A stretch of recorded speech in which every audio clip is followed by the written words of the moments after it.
El rollo de la escuela.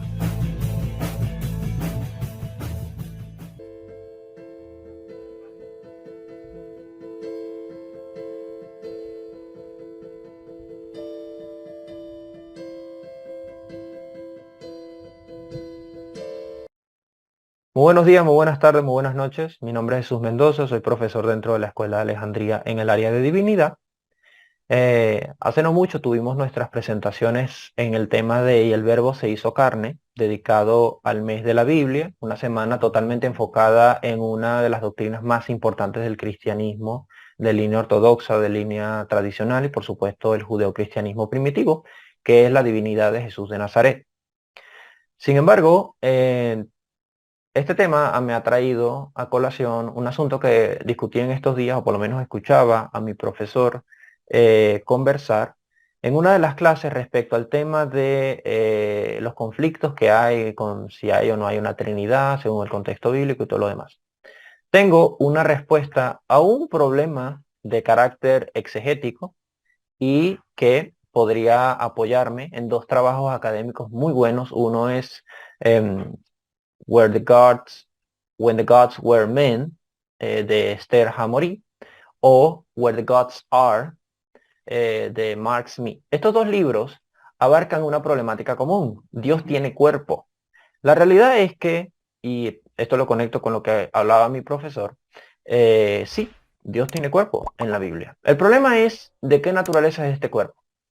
Este 23 de noviembre, si Dios quiere, vamos a tener de invitado acá en la Escuela de Alejandría a mi ex profesor de hebreo, Carlos Santos Carretero, y él va a estar hablando sobre este pasaje tan polémico de Génesis 6 y la sexualidad de los ángeles. Pero una de las cosas que vamos a abordar, y esto podría ser una especie de abreboca o un conectivo, como ustedes quieran definirlo, es que el mundo espiritual no carece de forma, no carece de cuerpo y no carece de, vamos a llamarlo, estructura. Tenemos la idea, podría ser una herencia de hecho gnóstica, de que los espíritus no tienen forma ni tienen cuerpo, cosa que contradice bastante la Biblia, ya que Ezequiel capítulo 1 y capítulo 10 hablan de los querubines descritos de forma bien precisa, las ruedas de fuego, los galgal. Tenemos el caso de Daniel, que también en Daniel 7 se describe con bastante detalle, al anciano de días se describe con bastante detalle, al Barnashad. De hecho, se describe más al anciano de días que al Hijo del Hombre en Daniel 7. Y tenemos el caso de Isaías 6, donde habla de los serafines. La realidad es que estos pasajes bíblicos y muchos más, podría incluir el Éxodo, podría incluir las visiones de los profetas, describen al mundo espiritual con apariencia física. Si bien apariencia física no necesariamente significa biología, tenemos un problema a la hora de acercarnos a textos como Génesis 18, Génesis, bueno, la batalla de Peniel, donde Jacob lucha con el ángel, si mal no recuerdo, creo que es Génesis 32. Y otros pasajes como Génesis 6, donde los seres celestiales tienen relaciones sexuales, o Deuteronomio no, Job, capítulo 38, donde se habla de que las estrellas del alba cantan y gritan de alegría, ¿no? Cuando Dios está creando. Entonces, ¿hay sentimientos en el mundo espiritual? Sí. ¿Se come en el mundo espiritual? Bueno, dicen los salmos que Dios alimentó al pueblo de Israel con alimento de los toros divinos, con alimento de los fuertes, de los poderosos, haciendo referencia a los seres celestiales, se refiere al maná. Entonces, ok. Este es el rollo de la escuela, que te puede tomar un momento, pero tiene fines eternos. El rollo de la escuela. Regálanos un like, suscríbete a nuestro canal, entérate cada vez que subimos contenido y compártelo en tus redes.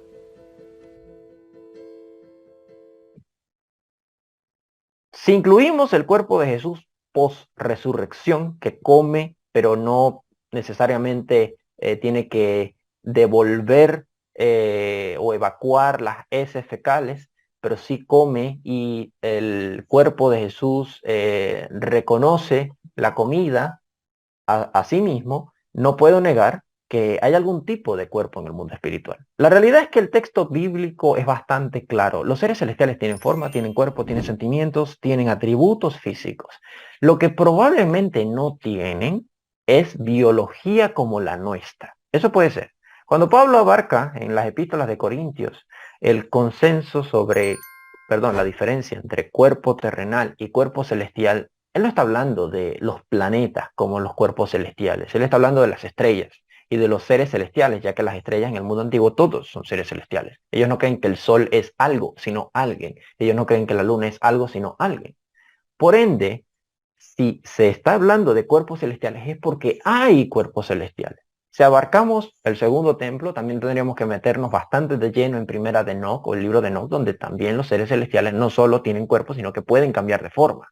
Entonces, habría que aceptar y reconocer que hay lo que describiría en palabras de Esther Hamuri, an embodiment of God, of the divine body, es decir, una forma corporal de la divinidad. Dios, Yahvé, Elohim, tiene cuerpo en el mundo de la cultura hebrea. Y la realidad es que mientras más atrás uno se va en la historia, más rápido los dioses toman atributos antropomórficos. Es decir, tienen cuerpo, tienen manos, tienen pies, sienten, tienen deseos, tienen lujuria, tienen hambre, todo. No necesariamente por eso la naturaleza del cuerpo de Dios está sujeto a la biología humana con las necesidades humanas, por cuanto Dios no es humano. Pero el cuerpo que tiene puede ser un cuerpo de características perfectas. No siente hambre, no siente debilidad, pero puede participar de cada una de las actividades del cuerpo. Tener el potencial atributo no necesariamente niega la necesidad de tenerlo. Por ejemplo, los seres celestiales, acorde a Génesis 6, pueden tener sexo. No significa que necesiten tener sexo. Por lo tanto, no se les da el atributo por una cuestión de necesidad, sino de función. Se supone que si pueden reproducirse es porque son seres enteramente capacitados para todas las cosas. Eso implica al ser humano. Si el ser humano está hecho imagen y semejanza de Dios, es porque su cuerpo tiene el reflejo divino, tiene la imagen de Dios y también tiene las facultades que Dios no necesita, pero que tiene. El ser humano las tiene, pero también las necesita, porque nosotros tenemos una obligación detrás de nuestras funciones. Por ejemplo, la de reproducirnos. El ser humano tiene que reproducirse por cuanto no es eterno. Dios no es eterno por cuanto no tiene que reproducirse. Sin embargo, no hay carencias en el cuerpo de Dios. Si vamos a explicar esto desde este enfoque, hay que aceptarlo de esa forma. ¿Para qué Dios necesitaría necesariamente un órgano de género sexual, ¿no? Como los seres celestiales. Bueno, la Biblia aclara que Dios es padre, no es madre. Haría sentido reconocer que ese género estaría definido en los genitales ópticos de Dios, por así decirlo. Es una forma de aclarar que Dios lo tiene, no lo necesita, no lo requiere, no necesita una mujer para tener un hijo, pero si es varón, él va a tener las facultades que lo definen como varón. Es lo mismo a que yo diga que, de hecho esto es un problema que se abarcó durante esta semana y es bastante interesante. Hechos, capítulo 20, versículo 28, cuando habla de la iglesia que Dios compró con su propia sangre, la iglesia de Dios que Él adquirió mediante su propia sangre. Dios no necesita sangre porque Dios no puede morir, pero necesitó un cuerpo con sangre para poder morir y de esa forma tener acceso al inframundo y poder redimir a toda la humanidad, por cuanto el problema de la humanidad es particularmente la muerte, ese es el pago del pecado. Entonces, Dios no tiene sangre porque no la necesita, pero de necesitarla, la tendría. ¿Ok? Ahí hay como un problema más de características filosóficas teológicas. Pero la realidad es, la Biblia reconoce y acepta que hay formas físicas en el mundo antiguo y que estas formas físicas son distintas a las nuestras, pero son formas.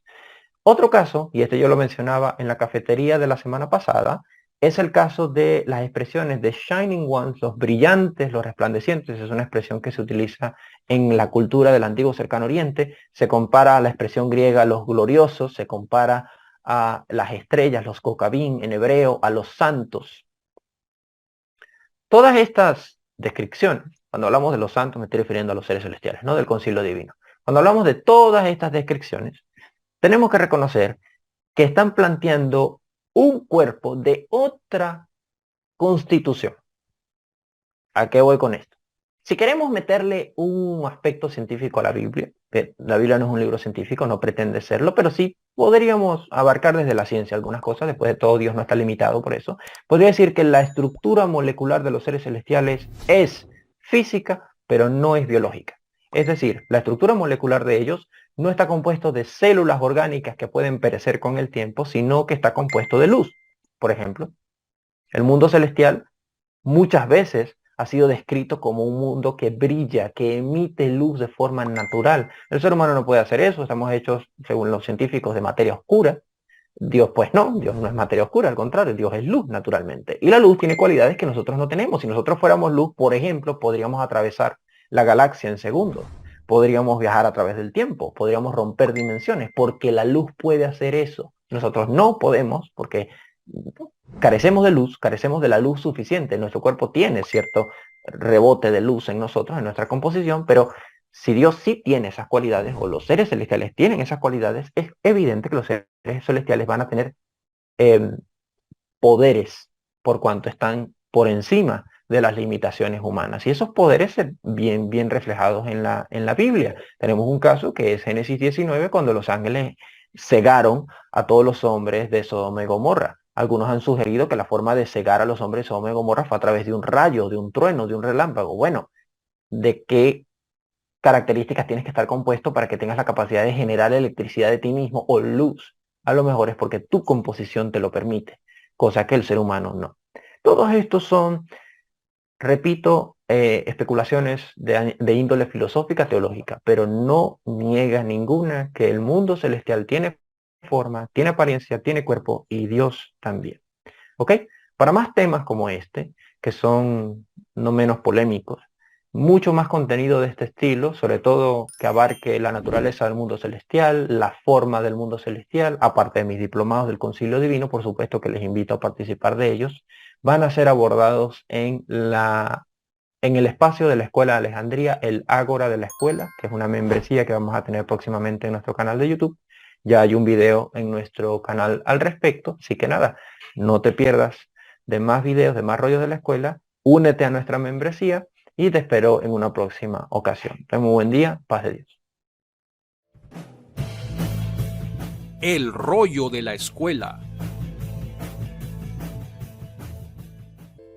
El rollo de la escuela, en la Escuela de Alejandría, un programa donde estamos siempre dispuestos a dar solución a tus inquietudes de este día.